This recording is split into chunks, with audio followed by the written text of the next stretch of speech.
आज फिजिक्स का जो है वो चैप्टर है विद्युत धारा।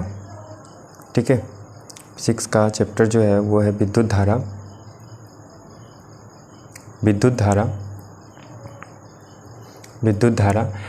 ये क्लास 10th की विद्युत धारा चैप्टर है और ये इसे ऐसे मतलब मॉडिफाई किया गया, बनाया गया है कि ऑब्जेक्टिव और सब्जेक्टिव दोनों साथ साथ हैं। ठीक है, तो टेंशन लेने की बातें नहीं है।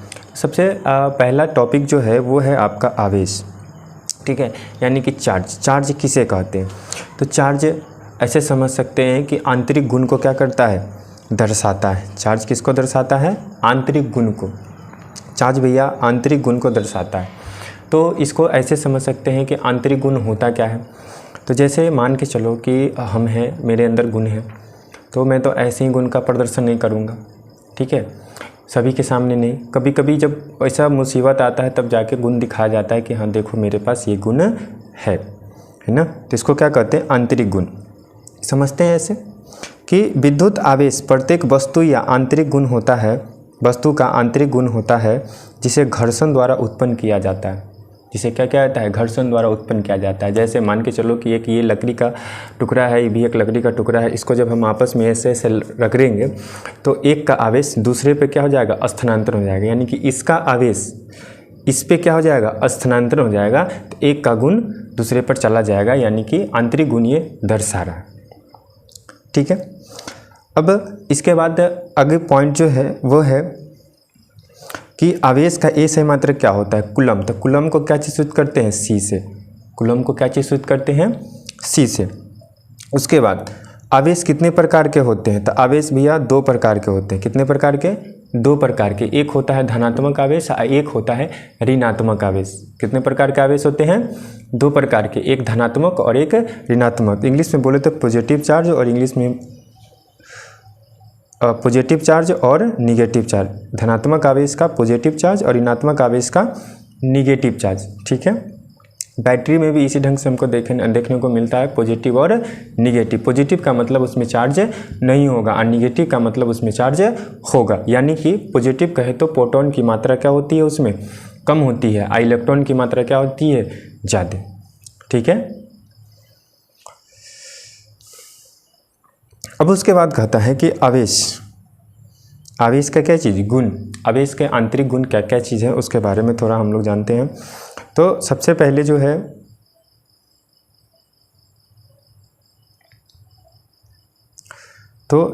इसमें है कि यह घर्षण द्वारा उत्पन्न किया जाता है। बिल्कुल सही बात है। एक वस्तु को जब दूसरे वस्तु के संपर्क में लाके जब इसको रगड़ा जाता है, यानी कि घर्षण कराया जाता है, तो एक का आवेश दूसरे पे क्या हो जाता है? स्थानांतरण हो जाता है। ठीक है, तो इसे घर्षण द्वारा उत्पन्न किया जाता है। बिल्कुल सही बात है। आवेश के उत्पत्ति का कारण इलेक्ट्रॉन का स्थानांतरण होता है। बिल्कुल सही बात है। आवेश का उत्पत्ति के कारण इलेक्ट्रॉन का स्थानांतरण होता है। इसे ऐसे समझ सकते हैं कि ये पेन होता है, क्लासरूम में हम लोग करते हैं कि ऐसे ऐसे करके उसके बाद कागज़ को क्या करते हैं? उठाने का कोशिश करते हैं। तो इसका इलेक्ट्रॉन कहाँ पे आ रहा है? गिर रहा है। इसका इलेक्ट्रॉन पेज पे गिर रहा है। ठीक है, स्थानांतरण हो रहा है। ठीक है, तो ऐसे भी समझ सकते हैं कि एक का इलेक्ट्रॉन, इसका जो बाल का जो इलेक्ट्रॉन है वो किस पे आ रहा है? पेन पे आ रहा है। बाल का इलेक्ट्रॉन किस पे आ रहा है? पेन पे आ रहा है। ठीक है, तो आवेश को स्थानांतरित किया जा सकता है। ठीक है, उसके बाद आवेश प्रोटॉन और इलेक्ट्रॉन के मौलिक गुण यानी कि आंतरिक गुण को दर्शाता है। इसकी चर्चा हम लोग पहले ही कर चुके हैं। आवेश संरक्षण रहता है, यानी कि उसको नष्ट नहीं किया जा सकता है। ठीक है, आवेश संरक्षण होता है, इसको नष्ट नहीं किया जा सकता है। यहाँ से क्वेश्चन बनता है और पूछता भी है। 10th और 12th में भी पूछे हुए कितने बार कि निम्नलिखित में से आवेश क्या है? संरक्षण और संरक्षण ए बी दोनों, और इनमें से कोई नहीं। तो आवेश संरक्षण होता है सबसे पहले कि एक आवेश ये है और एक आवेश ये है, यानी कि दोनों लकड़ी का टुकड़ा है। अब जब तक इसको रगड़ेंगे नहीं तब तक ये ख़त्म होने वाला है? नहीं होने वाला है। तो आवेश क्या है? संरक्षण है। कोई भी चीज़ है, वस्तु है, उसको कोई भी चीज़, मोबाइल है, सील पैक है एकदम मार्केट में, जब तक उसको घर पर ला के हम लोग यूज नहीं करेंगे तब तक वो ख़त्म होने वाली चीज़ें नहीं है। ठीक है, वो ख़राब होने वाली चीज़ें नहीं है। अब यहाँ पे देखेंगे कि आवेश को कभी ना नष्ट किया जा सकता है और न कभी, आवेश को कभी नष्ट ही नहीं किया जा सकता है और न उत्पन्न। तो ये NCERT लाइन में लिखा हुआ है फिजिक्स के 12th में, ठीक है। आप सिर्फ इतना समझो कि आवेश को कभी नष्ट नहीं किया जा सकता है। अब यहाँ पे क्वेश्चन आती है कि आवेश किसके द्वारा उत्पन्न होता है, घर्षण द्वारा, आकर्षण द्वारा, प्रतिकर्षण द्वारा, इनमें से सभी। तो इसका जो आंसर हो जाएगा वो हो जाएगा घर्षण द्वारा। आंसर क्या हो जाएगा इसका, घर्षण द्वारा, ठीक है। इसी पॉइंट से जितना क्वेश्चन बन रहा है वो सारा क्वेश्चन आपको बनाया गया है नीचे। दूसरा क्वेश्चन, आवेश कितने प्रकार के होते हैं, 1, 2, 3 या 4, बताओ। आवेश अभी आपको कितने प्रकार के बताएं हम, तो 2 प्रकार के, एक धनात्मक आवेश और एक ऋणात्मक आवेश। आवेश होते हैं 2 प्रकार के, ठीक है। तो आंसर ये हो जाएगा बी नंबर, इसका आंसर सही हो जाएगा, करेक्ट बी, यानी कि 2। आगे, निम्न में से आवेश किसका आंतरिक गुण है, निम्न में से आवेश किसका आंतरिक गुण है, तो प्रोटॉन का, इलेक्ट्रॉन का, ए बी दोनों और इनमें से सभी। तो ध्यान देना, आवेश के 2 प्रकार होते हैं, धनात्मक और ऋणात्मक, यानी कि पॉजिटिव चार्ज और निगेटिव चार्ज। अब ये दोनों क्या है, आवेश का आंतरिक गुण है, ठीक है। तो आंतरिक गुण में अब धनात्मक है तो इसमें प्रोटॉन होगी और ऋणात्मक है तो इसमें इलेक्ट्रॉन होगी। तो ये दोनों क्या करता है, इसका ऑप्शन जो हो जाएगा ये सी नंबर ऑप्शन इसका क्या हो जाएगा, सही हो जाएगा, कि दोनों गुण दर्शाता है।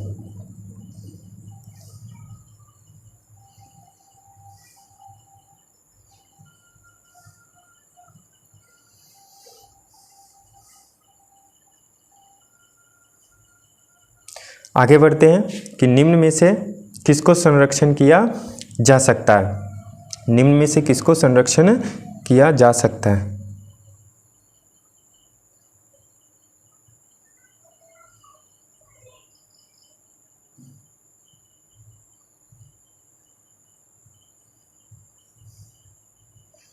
एक मिनट जरा पेज को सही कर लेते हैं।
चलिए स्टार्ट करते हैं। अगला क्वेश्चन जो है आपका वो क्वेश्चन है 4 नंबर, निम्न में से किसको संरक्षण किया जा सकता है, तो चुंबक को, आवेश को, धारा को, कोई नहीं। तो यहाँ पे आवेश को संरक्षण किया जा सकता है। अभी तुरंत आवेश के गुण में हमने पढ़ा है कि आवेश को क्या किया जाता है, संरक्षण किया जाता है। 5वां क्वेश्चन है कि आवेश को कभी क्या नहीं किया जा सकता है, तो नष्ट नहीं किया जा सकता है। अभी तुरंत हमने आवेश के गुणों में पढ़ा, अभी तुरंत हमने आवेश के गुणों में पढ़ा कि आवेश को कभी नष्ट नहीं किया जा सकता है, ठीक है।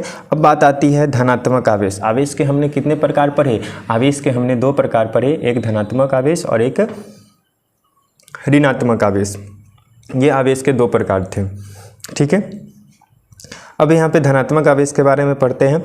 तो सबसे पहले देखेंगे कि जब प्रोटॉन की मात्रा बढ़ती है, इलेक्ट्रॉन की मात्रा क्या हो जाती है, घटती है, तो उसे क्या कहते हैं, धनात्मक आवेश। कहने का मतलब इसका ये है कि भैया अगर मोबाइल मेरा डिस्चार्ज हो रहा है तो पी क्या हो रहा है, बढ़ रहा है।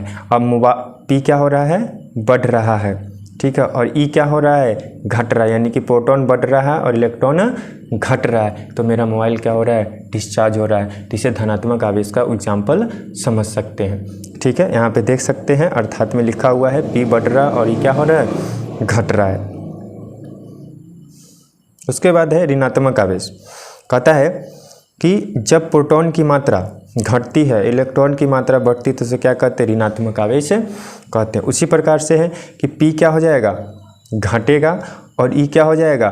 बढ़ेगा। यानी कि जब मोबाइल में डिस्चार्ज होता है, जब चार्जर लगाते हैं मोबाइल में, तो चार्ज होना स्टार्ट होता है, तो इलेक्ट्रॉन धीरे धीरे 1 2 3 4 5 6 7 8 9 10 तक के बढ़ता है। ठीक है, तो मेरा मोबाइल परसेंटेज दिखाता है कि हाँ 2%, 10%, 20%, 30% ऐसे चार्ज हो रहा है, तो उसमें ऋण आवेश की संख्या क्या हो रही है? बढ़ रही है, तो मेरा मोबाइल चार्ज हो रहा है। तो ऋणात्मक आवेश को दर्शा रहा है। बैटरी डाउन हो रहा है, धनात्मक आवेश, बैटरी चार्ज हो रही है, ऋणात्मक आवेश। आवेश कितने प्रकार के? 2 प्रकार के। आवेश कितने प्रकार के?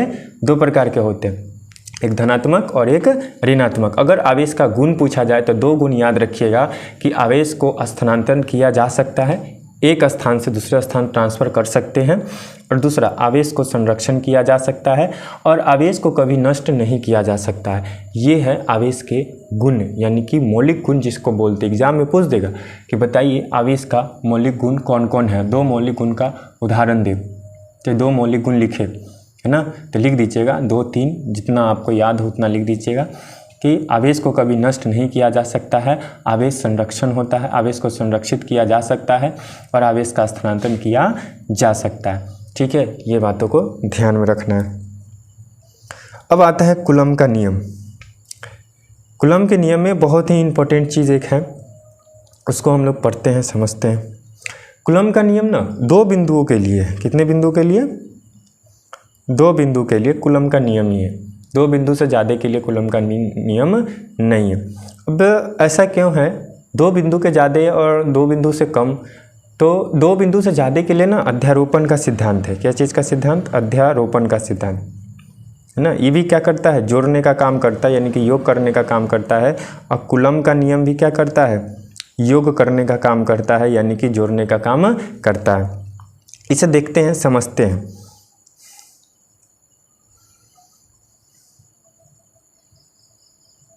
सबसे पहले यहाँ पे देखते हैं कि जब 2 आवेशों के बीच आकर्षण तथा प्रतिकर्षण क्रिया होती है तो उसे क्या कहते हैं? कूलम्ब का नियम कहते हैं। 2 बिंदु के बीच आकर्षण या प्रतिकर्षण क्रिया होती है। एक बिंदु ये है और एक बिंदु ये है, तो इसमें 2 कंडीशन अप्लाई हो सकता है। एक तो ये दोनों आपस में सट जाए, और दूसरा क्रिया ये हो सकती है कि ये दोनों आपस से दूर भाग जाए, है ना?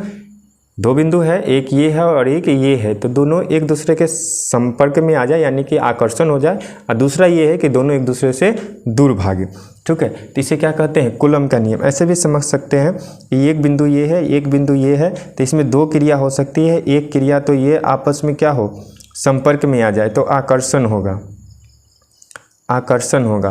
और जब ये दोनों विपरीत दिशा में जाए, ये दोनों क्या हो? विपरीत दिशा में जाए, तो प्रतिकर्षण होता है। क्या होता है? प्रतिकर्षण। कब? जब विपरीत दिशा में जाता है तब। ठीक है, कहता है उसके बाद कि उन 2 आवेशों के परिणाम के गुणनफल का सीधा समानुपाती होता है। 2 आवेश, अब देखिए यहाँ पे एक आवेश ये था, ये का आवेश ये था, और ये दोनों के बीच की दूरी, ये दोनों के बीच की दूरी क्या थी? r थी। ठीक है, ये दोनों के बीच की दूरी क्या थी? r थी। अब r थी, तो इसके वर्ग के गुणनफल के, इसके वर्ग के गुणनफल के वर्ग, इसको ऐसे समझते हैं कि इसको वर्ग किए, वर्ग करने के बाद ये अरे यार देखो यहाँ पे कहता है उन आवेशों के बीच की दूरी के वर्ग का व्युत्क्रमानुपाती होता है। तो यहाँ पे ये बिंदु ये, एक बिंदु ये दोनों के बीच की दूरी कितना? r। अब r के कहता है दोनों के बीच की दूरी के वर्ग के व्युत्क्रमानुपाती का मतलब क्या चीज़? उल्टा, r²। क्या चीज़ होता है? उल्टा, यानी कि r²। वर्ग कर दिए, अब वर्ग करके क्या कहता है कि भैया उल्टा कर दिए, व्युत्क्रमानुपाती होता है। ये हो गया आपका ये वाला पॉइंट। ठीक है, अभी और सारा कुछ है। ठीक है, कहता है यदि Q1 तथा Q2 2 आवेश एक दूसरे से r दूरी पर अवस्थित हो तो कूलम्ब के नियमानुसार उन दोनों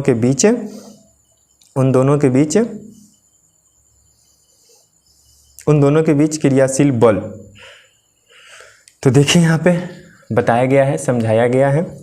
ठीक है, कि एक बिंदु ये है और एक बिंदु ये है, दोनों के बीच की दूरी क्या है, r है। दोनों के बीच की दूरी क्या है, r है।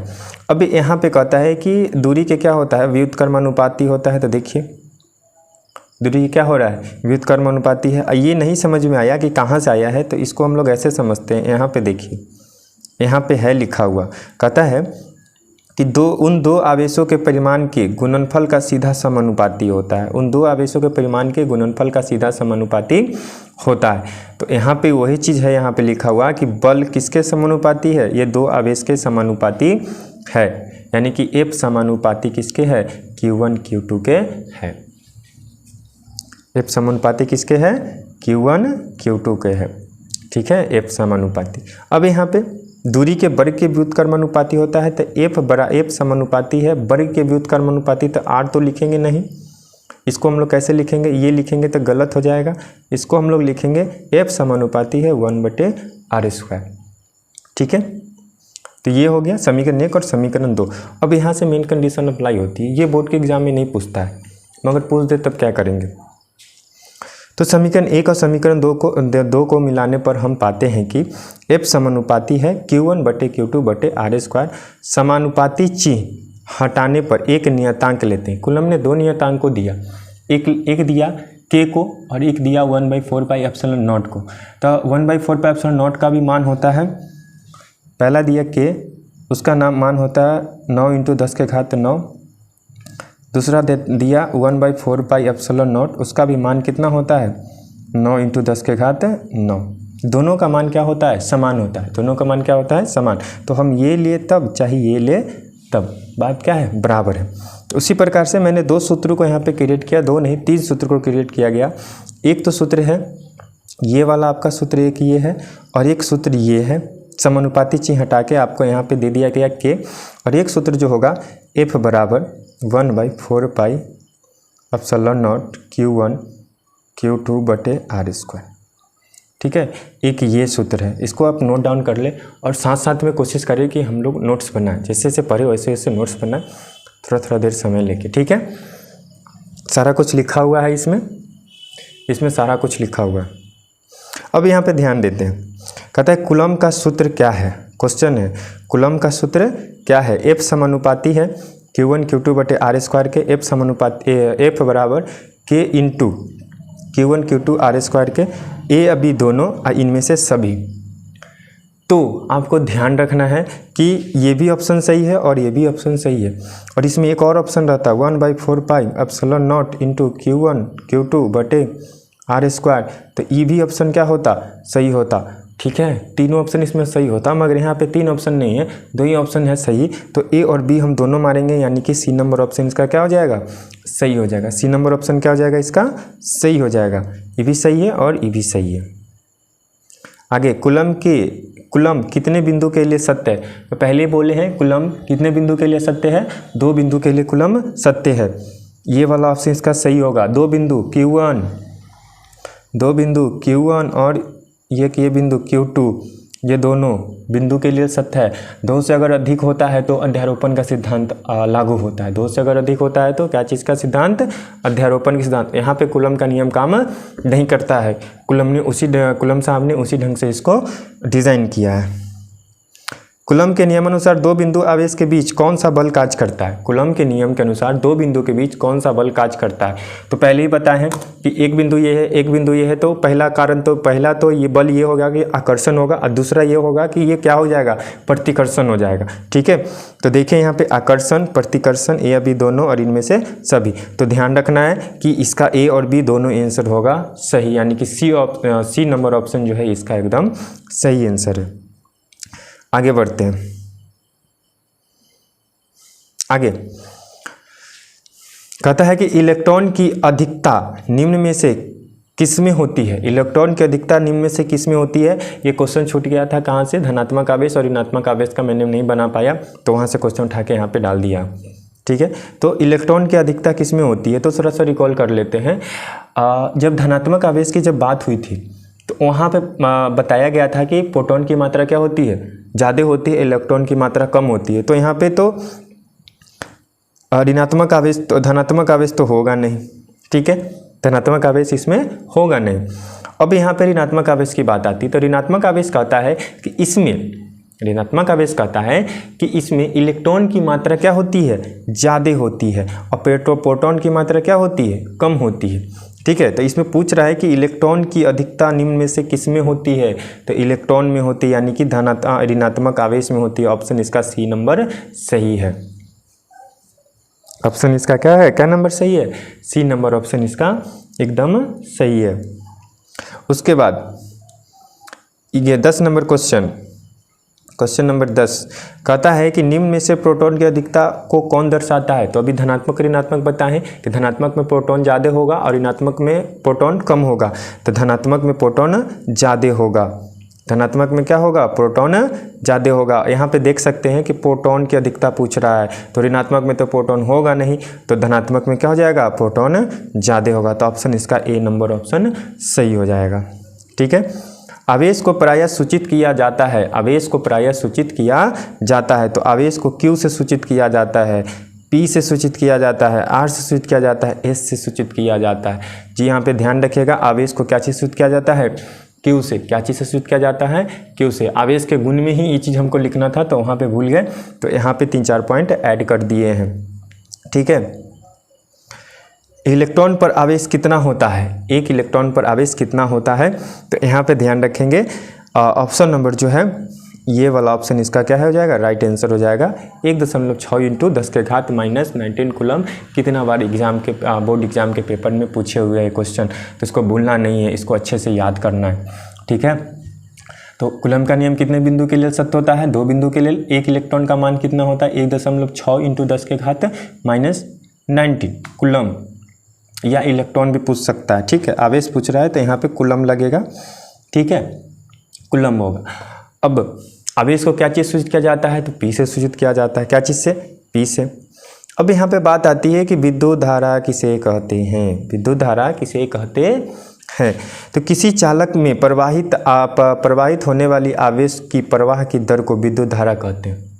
ठीक है, ये क्या है, चालक तार है, इसमें पॉजिटिव और निगेटिव दोनों, धन ऋण दोनों है ना, और यहाँ पे क्या है, बल्ब लगा हुआ है। अब ट्रांसफार्मर से हमने पोल से करंट लिया, करंट लेके कहाँ भेज दिया, तार में भेज दिया, तार में भेजने के बाद बल्ब में गया, लाइट जला कि नहीं जला, है ना। तो तार में आवेश प्रवाह हो रहा है कि नहीं हो रहा है। आपके घर में बिजली तार लगा हुआ है तो उसमें आवेश प्रवाह हो रहा है कि नहीं हो रहा है। अगर आवेश प्रवाह नहीं होता ना तो बल्ब नहीं जलता, आवेश प्रवाह अगर नहीं होता तो बल्ब नहीं जलता। ठीक है, तो वही चीज़ कहता है कि किसी चालक में प्रवाहित होने वाली प्रवाह की दर को क्या कहते हैं, विद्युत धारा कहते हैं। ठीक है, आवेश धारा जो होती है एक जगह दूसरी जगह जा सकती है, स्थानांतरित कर सकते हैं। जैसे आवेश को स्थानांतरित करते हैं उस तरह से धारा को भी स्थानांतरित कर सकते हैं। क्वेश्चन याद रखिएगा, ऑब्जेक्टिव भी बना हुआ है इससे। इसे क्या चीज़ सूचित किया जाता है, आई से। क्या चीज़ सूचित किया जाता है इसे, आई से, कैपिटल आई से। क्या चीज़ से सूचित किया जाता है, कैपिटल आई से। यह कौन सी राशि है, यह अदिश राशि है, धारा। बहुत इंपॉर्टेंट क्वेश्चन है, कितना बार पूछे हुए बोर्ड के एग्जाम में कि धारा कौन सी राशि है। तो धारा एक अदिश राशि है। धारा कौन सी राशि है, एक अदिश राशि है। ठीक है, अब अदिश राशि का मतलब समझिए, और सदिश राशि। सदिश राशि में जो होता है, सदिश में जो होता है उसमें दिशा प्लस परिमाण दोनों होता है, और अदिश में जो होता है उसमें सिर्फ परिमाण होता है। उसमें सिर्फ क्या होता है, परिमाण होता है। सदिश में दिशा परिमाण दोनों, अदिश में सिर्फ परिमाण होता है। तो ध्यान रखने वाली बातें यहाँ पे ये है कि भैया धारा की जो दिशा होती है वो फिक्स नहीं होती है। धारा की जो दिशा होती है वो फिक्स नहीं है। आप उसको जिधर लेके जाना चाहते हैं उधर लेके जा सकते हैं। ठीक है, इधर लेके जाना चाहते हैं उधर आप इसको लेके जा सकते हैं। धारा का परिमाण फिक्स नहीं होता है। ठीक है, तो धारा एक अदिश राशि है। धारा क्या चीज़ सूचित किया जाता है, तो आई से।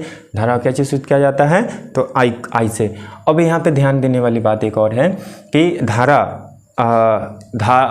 किसे कहते हैं, विद्युत धारा किसे कहते हैं, तो चालक में प्रवाहित होने वाली धारा के प्रवाह की दर को क्या कहते हैं, विद्युत धारा कहते हैं। ठीक है, अब यहाँ पे एक और चीज़ है कि इसका एसआई मात्रक क्या होता है, एम्पियर होता है। क्या होता है, एम्पियर। विद्युत धारा का एसआई मात्रक अगर पूछ दे तो एसआई मात्रक क्या होता है, एम्पियर। विद्युत धारा का एसआई मात्रक क्या होता है, एम्पियर। एम्पियर को क्या चीज़ सूचित करते हैं, तो ए से। एम्पियर को क्या चीज़ सूचित करते हैं, ए से। एम्पियर को क्या चीज़ से सूचित करते हैं? ए से, कैपिटल ए से सूचित करते हैं। एम्पियर को कैपिटल ए से सूचित किया जाता है और इसे ए मीटर में मापते हैं। एम्पियर को क्वेश्चन पूछ देगा कि एम्पियर को किस में मापते हैं, तो ए मीटर में। एम्पियर को किस में मापते हैं? ए मीटर में। एम्पियर को किस में मापते हैं? ए मीटर में। एम्पियर को किस में मापते हैं? ए मीटर में। विद्युत धारा का ए सही मात्रक क्या होता है? एम्पियर होता है। क्या होता है? एम्पियर। विद्युत धारा का ए सही मात्रक क्या होता है? एम्पियर होता है। ठीक है। विद्युत धारा कौन सी राशि है? अदिश राशि। कौन सी राशि है? अदिश राशि। विद्युत धारा को क्या चीज सूचित किया जाता है? आई से। विद्युत धारा को क्या चीज सूचित किया जाता है? आई से। अगला क्वेश्चन, विद्युत धारा कौन सी राशि है? सदिश या अदिश? तो विद्युत धारा अदिश राशि है। इसमें दिशा नहीं होता है, इसमें दिशा नहीं होता है। ठीक है। अब इसके बाद आता है कि यदि किसी चालक में t सेकेंड में प्रवाहित होने वाली आवेश की मात्रा q हो तो विद्युत धारा कितना होगा? यहाँ पे I पूछ रहा है कि भैया I बराबर बताइए कितना होगा अगर t सेकेंड में विद्युत धारा प्रवाहित हो रही है तो यहाँ पे जो I बराबर हो जाएगा q/t। ये इसका सूत्र है, जहाँ पे q क्या हो जाएगा? आवेश हो जाएगा, t क्या है? समय। t क्या है? समय और I क्या है? धारा। q क्या हो जाएगा? आवेश। I क्या हो जाएगा? धारा। और T क्या हो जाएगा? समय। T क्या हो जाएगा? समय। ठीक है। तो कुछ बिंदुएं हैं, इसको ध्यान में रखिएगा कि आवेश का सूत्र क्या होता है? तो I बराबर q/t। आवेश का ए सही मात्रक क्या होता है? तो ए मीटर, जिसको ए से सूचित किया जाता है वो भी तो कैपिटल ए से। और ए मीटर को एम्पियर को किस में मापते हैं? तो ए मीटर में। एम्पियर को किस में मापते हैं? ए मीटर में। अब विद्युत धारा का ऐसे मात्रक क्या होता है? एम्पियर। एम्पियर को किस में मापते हैं? ए मीटर में। विद्युत धारा का संकेत क्या होता है? आई। विद्युत धारा कौन सी राशि है? तो अदिश राशि। विद्युत धारा का सूत्र क्या है? विद्युत धारा का सूत्र क्या है? तो विद्युत धारा का सूत्र जो है वो है आपका I बराबर q/t। विद्युत धारा का सूत्र क्या है? I बराबर q/t। ठीक है। तो यहाँ पे दो सूत्र निकल के आ गया, एक ये और एक ये, दोनों याद रखना है। ऑब्जेक्टिव आगे है इससे बना हुआ, लीजिए ऑब्जेक्टिव आपके पास है। यहाँ पे मैंने फिगर बना दिया है, बहुत अच्छे से ड्रॉ किया है, देखिएगा। एक ये प्लस है और एक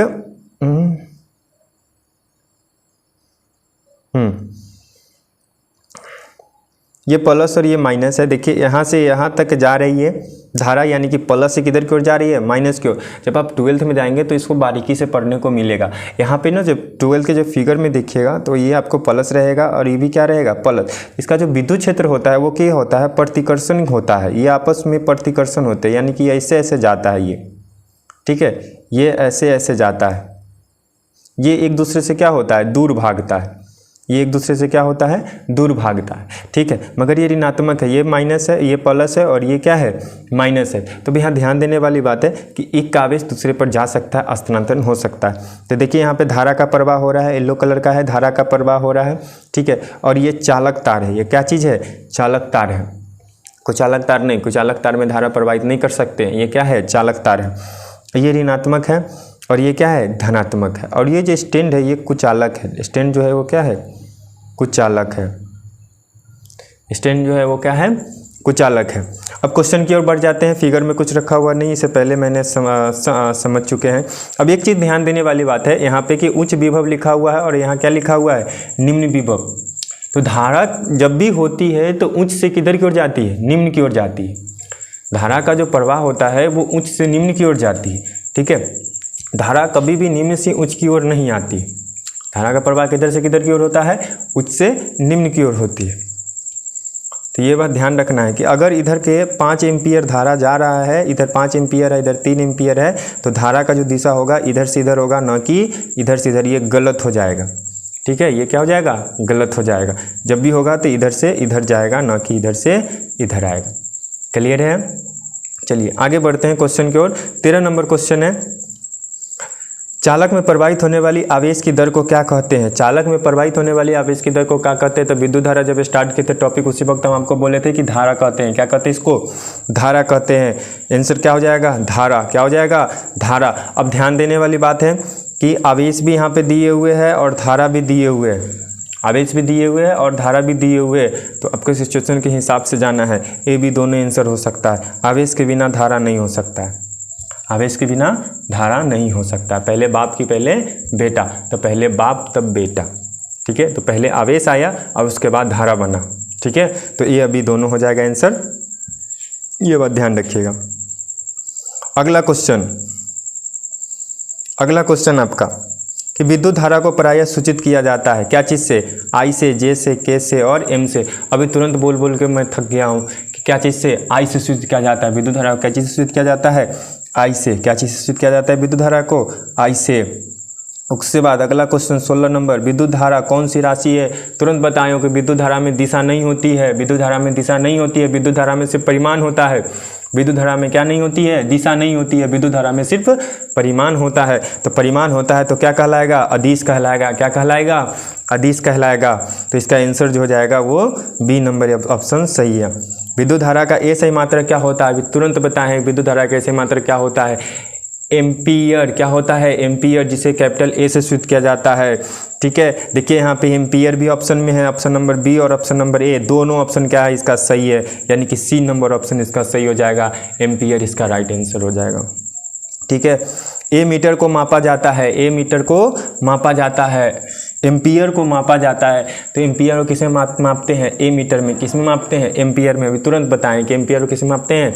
ए मीटर में मापते हैं। देखिए ए मीटर में मापते हैं, ऑप्शन नंबर ए इसका क्या हो जाएगा? सही हो जाएगा। अगला क्वेश्चन, यदि किसी चालक से टी सेकेंड में प्रवाहित होने वाली आवेश की मात्रा क्यू हो तो विद्युत धारा का मान क्या होगा? यदि किसी चालक से टी सेकेंड में प्रवाहित होने वाली आवेश की मात्रा क्यू हो तो विद्युत धारा का मान क्या होगा? अभी तुरंत दो सूत्र आपको बोले थे, याद रखिएगा। कौन कौन? तो एक बताए थे I बराबर क्यू बटे टी और दूसरा बताए थे क्यू बराबर I इंटू टी या टी इंटू आई, ठीक है। दोनों सूत्र बताए थे। ऐसे था I बराबर क्यू बटे टी और दूसरा था क्यू बराबर आई इंटू टी। ये दोनों सूत्र है, तो इसका ऑप्शन जो हो जाएगा क्या हो जाएगा? सही। सी नंबर ऑप्शन इसका सही हो जाएगा। कौन सा ऑप्शन सही हो जाएगा इसका? सी नंबर ऑप्शन सही हो जाएगा। आगे की ओर बढ़ते हैं। आगे कहता है कि एम्पियर किसे कहते हैं? एम्पियर किसे कहते हैं? तो जब किसी चालक से 1 सेकेंड में 1 कूलम आवेश प्रवाहित होता है तो चालक से प्रवाहित धारा को क्या कहते हैं? 1 एम्पियर कहते हैं। 1 सेकेंड में कितना कूलम आवेश प्रवाहित हो रहा है? 1 सेकेंड में कितना कूलम आवेश प्रवाहित हो रहा है? 1 कूलम आवेश प्रवाहित हो रहा है, तो उसे क्या कहेंगे? 1 एम्पियर कहेंगे। क्या कहेंगे उसे? 1 एम्पियर कहेंगे। उसे क्या कहेंगे? 1 एम्पियर कहेंगे। अब ध्यान देने वाली बात है कि एम्पियर को किस में मापते हैं? ए मीटर में। किस में मापते हैं? ए मीटर में। किस में मापते हैं? ए मीटर में। देखिए यहाँ पे समझिए इसको बारीकी से। यहाँ कहता है कि एक चालक तार है, ये चालक तार है। ये कहता है कि भैया 1 सेकेंड में कितना कूलम आवेश प्रवाहित हो रहा है? 1 कूलम आवेश प्रवाहित हो रहा है। 1 सेकेंड में कितना कूलम आवेश प्रवाहित हो रहा है? 1 कूलम आवेश प्रवाहित हो रहा है। तो ये प्रवाहित हो रहा है तो उसे क्या कहते हैं? एम्पियर कहते हैं। कितना एम्पियर? 1 एम्पियर। कितना एम्पियर कहते हैं? 1 एम्पियर कहते हैं। तो इसका सूत्र हो जाएगा 1 एम्पियर बराबर 1 कूलम बटे 1 सेकेंड, ठीक है। ई भी इसका आंसर हो जाएगा और ई भी इसका आंसर हो जाएगा, क्योंकि सी का क्या होता है? कूलम होता है। क्या होता है? कूलम। और ए का क्या होता है? एम्पियर होता है। क्या होता है? एम्पियर होता है। बात आई समझ में? आगे 19 नंबर क्वेश्चन कहता है कि किसी चालक से 1 सेकेंड में 1 कूलम आवेश प्रवाहित किया जाता है तो उसे क्या कहते हैं? तुरंत बताएं। किसी चालक से अगर 1 सेकेंड में 1 कूलम आवेश प्रवाहित होता है तो 1 एम्पियर कहलाता है। क्या कहलाता है? 1 एम्पियर। ऑप्शन नंबर इसका ऑप्शन नंबर यहाँ पे बी होता और यहाँ पे क्या होता? सी होता। तो ऑप्शन नंबर ये इसका क्या है? सही है ऑप्शन, ठीक है। ऑप्शन नंबर ये सही होगा, 1 एम्पियर कहलाता है। अब यहाँ पे ध्यान दीजिए, निम्न में से 1 एम्पियर का सूत्र है। निम्न में से 1 एम्पियर का सूत्र है, तो अभी तुरंत कराए हैं 1 कूलम बटे 1 सेकेंड या 1 एम्पियर बटे नहीं, इसका आंसर जो हो जाएगा ये हो जाएगा आपका 1 एम्पियर बटे 1 कूलम बटे 1 सेकेंड। ठीक है, ये ऑप्शन इसका गलत है। एम्पियर इसमें दिए हुए, यहाँ पे 2 एम्पियर है, गलत है ये भी गलत है। और 1 मीटर में नहीं, ये भी ऑप्शन गलत है। इसका ऑप्शन जो हो जाएगा ए नंबर ऑप्शन क्या हो जाएगा, इसका सही हो जाएगा। ठीक है, अब यहाँ पे कुछ व्यवहारिक मात्रक दिया हुआ है, तो व्यवहारिक मात्रक को थोड़ा सा पढ़ते हैं, समझते हैं कि क्या है नहीं है। अब यहाँ पे देखिए कुछ व्यवहारिक मात्रक है। ठीक है, बहुत बार क्वेश्चन पूछ चुका है यहाँ से भी कि 1 मिली एम्पियर, तो मिली एम्पियर को क्या चीज़ करते हैं, एक एम ए से, क्या चीज़ से, मिली एम्पियर को एम ए से सूचित करते हैं। मिली एम्पियर को क्या चीज़ सूचित करते हैं, तो एम ए से सूचित करते हैं। मिली एम्पियर को क्या चीज़ सूचित करते हैं, ए एम से, क्या चीज़ से, एम ए से, क्या चीज़ से, ए एम से। ठीक है, तो 1 मिली एम्पियर का मान कितना हो जाता है, 10 के घात माइनस 1 एम्पियर या 1/1000 एम्पियर, 1/1000 एम्पियर। अब यहाँ ध्यान देने वाली बात है कि यहाँ पे कैसे ये आया, कन्वर्ट होके कैसे आया। तो बहुत सिंपल सी बात है कि जितना शून्य है नीचे अगर है, जितना शून्य है, अगर 2 शून्य है नीचे है तो प्लस में है, और ऊपर जाएगा तो क्या चीज़ में हो जाएगा, माइनस में। तो जितना शून्य रहेगा ऊपर क्या कर दे, अगर 3 शून्य है, 4 शून्य है तो क्या कर दे, 10 लिख के माइनस में 4 कर दे। 10 लिख के माइनस में, यहाँ 3 शून्य है तो नीचे प्लस में है और ऊपर जाएगा तो क्या चीज़ में हो जाएगा, माइनस में। तो उसी प्रकार से ये लिखाया है। ठीक है, लिखा गया है। 1 माइक्रो एम्पियर, तो माइक्रो एम्पियर को क्या चीज़ सूचित करते हैं, म्यू एम से, क्या चीज़ से, म्यू एस से, क्या चीज़ से, माइक्रो एम्पियर को क्या चीज़ सूचित करते हैं, म्यू एस से। माइक्रो एम्पियर को क्या चीज़ सूचित करते हैं, म्यू एम से। माइक्रो एम्पियर को क्या चीज़ से सूचित करते हैं, तो mu mu mu mu mu mu mu mu M से सूचित करते हैं। तो माइक्रो एम्पियर का मान कितना होता है, 1 बटे,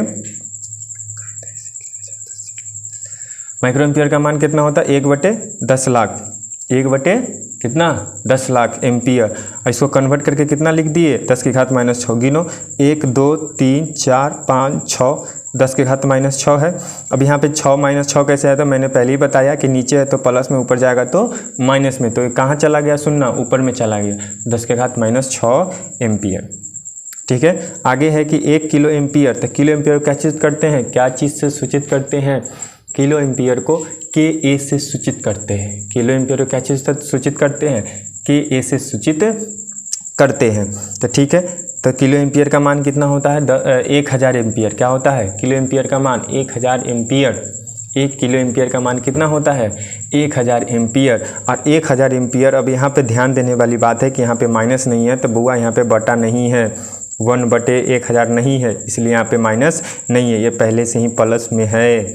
और ये पहले से प्लस में था, ऊपर गया तो क्या चीज़ में हो जाएगा, माइनस में। और ये कहाँ जाएगा, अब और ऊपर जाएगा क्या, नहीं, और ऊपर नहीं जाएगा, यहीं पर यह रहेगा। ठीक है, उसी प्रकार से है 1 मेगा एम्पियर बराबर कितना होता है, 10 के घात 6 एम्पियर।